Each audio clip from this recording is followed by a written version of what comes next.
তা আমি সকল সচিবের সঙ্গে আলাপ করেছি, কেন হচ্ছে না, এই যে হচ্ছে, এই যে আমরা করেছি, আমরা এখানে একটা করেছি, এবং বেশিরভাগ হলো মন্ত্রণালয়ের ভেতরে, তার ডিপার্টমেন্টের ভেতরে। আমি ডিপার্টমেন্টের ভেতরে না, এটা মানুষের কাছে যেতে হবে। ডিপার্টমেন্টের ভেতরে হলে তো আগের মতো রয়ে গেল, শুধু মাঝখানে একটা কম্পিউটার দেখাইলাম।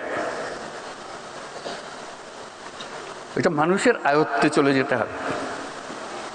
সরকারকে সে দেখবেই না। সরকার মানুষের কাছে, সরকার কেন গিয়ে বসে থাকবে?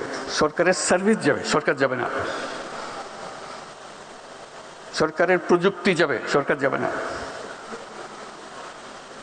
ইয়াং ছেলে মেয়ে সোৎসাহে কাজ করবে গ্রামে গঞ্জে, তারা তো তৈরি, তাদেরকে ট্রেনিং দিতে হবে না।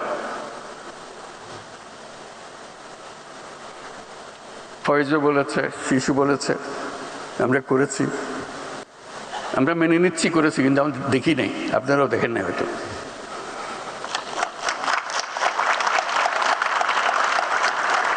পরিসংখ্যানও দেবে, এতটা করে, এত শত করেছি, এত হাজার করেছি, কিন্তু আমরা দেখি নাই।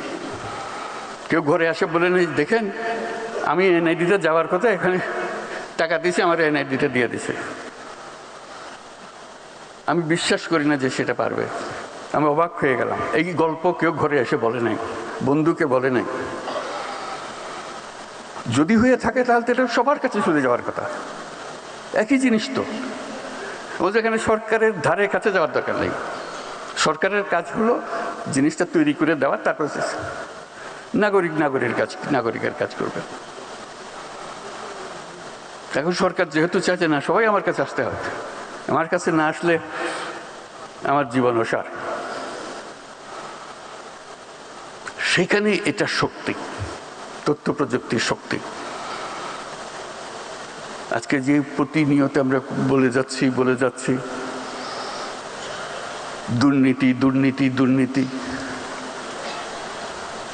একমাত্র কারণ হলো নাগরিককে সরকারের কাছে আসতে হয়। আসতে না হলে দুর্নীতি হওয়ার সুযোগ নেই। হবে, তারা আরো অন্য টেকনিক বার করবে, দুই পক্ষই অন্য টেকনিক বার করবে, কিন্তু এই টেকনিকে হবে না।